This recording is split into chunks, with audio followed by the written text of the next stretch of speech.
Director Katsuhiro Otomo's 1988 anime Akira takes place in the year 2012 in Neo, Tokyo, following an event similar to the atomic bombs America dropped on Hiroshima and Nagasaki. A boy named Akira is the subject of secret government experiments that give him access to superhuman powers. Things get out of control when the government does the experiment on a biker named Tetsuo, who becomes obsessed with his best friend's motorcycle and who has been picked on all his life for being short. This anime, like a lot of sci-fi anime, referenced Japanese culture after the bombings of Hiroshima and Nagasaki as a way of signaling the death of one age and the birth of a new age.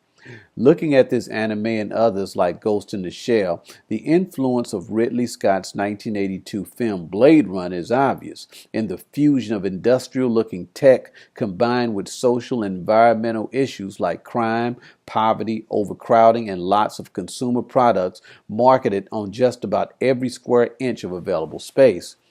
These elements together describe an aesthetic known as cyberpunk.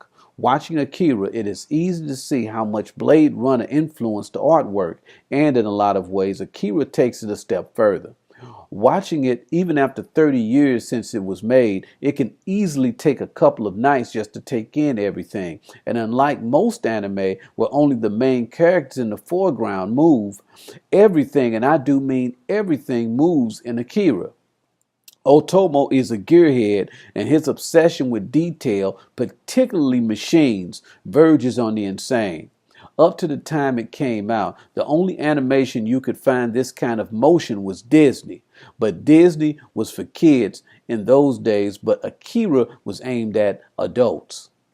This, if anything else, explains the cultural perceptions that American film audiences and Japanese film audiences have about animated movies. If you have heard of anime, or if all you know about it is Dragon Ball Z or Pokemon, seeing Akira for the first time is going to be somewhat of a shock to what you are used to seeing, especially the level of graphic violence, including blood. I still have my VHS copy of this film, and recently I upgraded to Blu-ray. This film looks incredible. The colors are popping and saturated, but they don't bleed over the details. The opening scenes at night are absolutely crazy.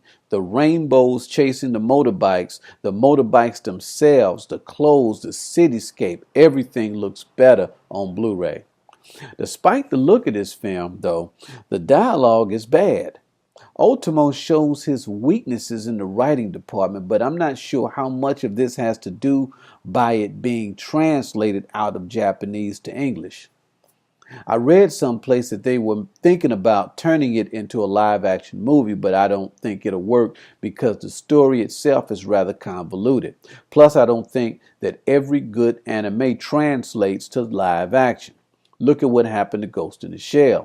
I believe, too, that the sophistication of live action effects in recent years has not only equaled, but has exceeded what you could only show in an animated movie. If they did make a live action Akira, I would like it to be Japanese. These films have a way of being westernized with white actors like Ghost in the Shell was, and Robert Rodriguez's upcoming action film, Alita the Battle Angel. If it is produced into a live-action movie, though, I'll still go and see it. Finishing up this review, I'm glad to say that even after all these years, as far as animation has come, Akira still looks great. I think that what makes this film age well is the fact that what you see on the screen is completely organic and hand-drawn by real people. This type of anime or animation, period, is gone now. I even read that Hayao Miyazaki, he was going to produce his next film completely CGI rendered. I think that'd be interesting.